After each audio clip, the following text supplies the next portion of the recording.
இந்த ஆடிக்கு நம்ம சென்னை சில்க்ஸ்ல up to 50% off combo offer, uniform sari collections எல்லாம் சேர்ந்து சேவிங்ஸும் பிளாஸ்ட், கலெக்ஷன்ஸும் பிளாஸ்ட்.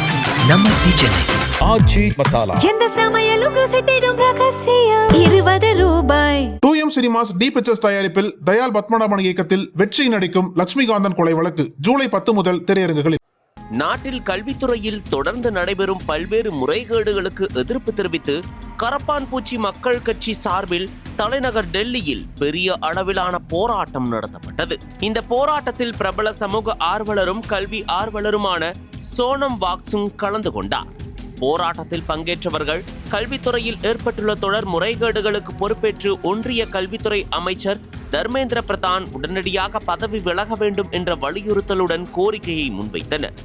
இருப்பினும் ஆளும் பாஜக அரசு இந்த கோரிக்கைக்கு எந்தவித பதிலும் அளிக்காத நிலையில் கரப்பான்பூச்சி மக்கள் கட்சியினர் பல்வேறு மாநிலங்கள் மற்றும் இடங்களில் தொடர் போராட்டங்களை நடத்தி வருகின்றனர். இதன் ஒரு பகுதியாக கடந்த ஜூன் 28 முதல் சோனம் வாங்சுக் காலவரையற்ற உண்ணாவிரத போராட்டத்தை மேற்கொண்டுள்ளார். கடந்த 15 நாட்களாக இவர் உணவு, நீர் உள்ளிட்ட எந்த ஆகாரத்தையும் உட்கொள்ளாமல் உண்ணாவிரதத்தை தொடர்ந்து வருவதால் அவரது உடல்நிலை மிகவும் மோசமான கட்டத்தை எட்டியுள்ளது. உண்ணாவிரதத்தின் காரணமாக அவரது உடல் எடை சுமார் 7 முதல் 8 கிலோ அளவுக்கு குறைந்துள்ளதாக மருத்துவ அறிக்கைகள் தெரிவிக்கின்றன. மேலும் அவரது இரத்த அழுத்தம் 104/66 என்ற அபாயகரமான அளவில் குறைந்துள்ளது. இந்த நிலையிலும் போராட்டத்தை தொடர்வேன் என்ற உறுதியான நிலைப்பாட்டை சோனம் வாங்சுக் வெளிப்படுத்தியுள்ளார். அவரை போலவே அகில இந்திய மாணவர் சங்க அமைப்பை சேர்ந்த நேஹா, அமீன், தீபக், மனிஷ் உள்ளிட்ட பல மாணவர்களும் உண்ணாவிரதத்தில் ஈடுபட்டுள்ளனர். இவர்களது உடல்நிலையும் கடுமையாக பாதிக்கப்பட்டுள்ளதாக கூறப்படுகிறது.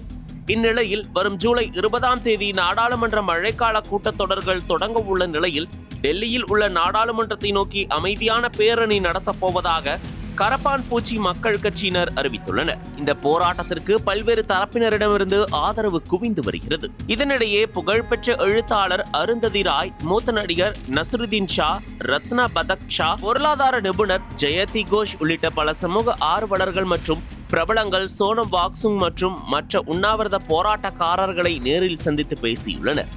அவர்கள் போராட்டத்தின் கோரிக்கைகளுக்கு முழு ஆதரவு தெரிவித்த போதிலும் சோனம் வாங்சுக் உள்ளிட்டோரின் உடல்நிலை மிகவும் மோசமடைந்துள்ளதை சுட்டிக்காட்டி உண்ணாவிரதத்தை உடனடியாக முடித்துக் கொள்ளுமாறு வேண்டுகோள் விடுத்துள்ளனர். இருப்பினும் சோனம் வாங்சுக் மறுப்பு தெரிவித்துள்ளார். இந்த சம்பவம் தற்போது இந்திய அளவில் பெரும் அதிர்வலைகளை ஏற்படுத்தியுள்ளது. मैं आज इस जंतर मंतर से देश के प्रधानमंत्री को कहना चाहता हूं, जो सोनम वांगचुक का मुद्दा है, अभिजीत दुबे का मुद्दा है, हिंदुस्तान के करोड़ों नौजवानों का मुद्दा है, उस मुद्दे का समाधान जल्दी से कर दो, वरना 20 के बाद देश की संसद को चलने नहीं देंगे, आपके खिलाफ लड़ाई लड़ने का काम करेंगे। और 50 जानते हैं हम तो ऐसे ही बदनाम है। ये लोग 3 काला कानून लेके आए थे, मैंने माइक तोड़ दिया। जिस माइक से वो काला कानून पास करने जा रहे थे, मैंने माइक तोड़ दिया, मुझे उठा के सस्पेंड कर दिया। भाजपा नाराज हो गया, कहने लगे देखिए संजय सिंह ने माइक तोड़ दिया, माइक तोड़ दिया, माइक तोड़ दिया। मैंने कहा बेईमानो, तुमने किसानों की हड्डियां तोड़ी है, मैंने तो सिर्फ माइक तोड़ा, ये काला कानून वापस ले लिया। नहीं माने हमारी बात। 1 साल तक आंदोलन चला और 1 साल के बाद भारत के प्रधानमंत्री सामने आए, कहने लगे हमारी तपस्या में कमी नहीं। அனல் பறக்கும் செய்திகளை அப்டேட் செய்து கொள்ள நக்கீரன் களத்தை இப்பவே சப்ஸ்கிரைப் பண்ணுங்க.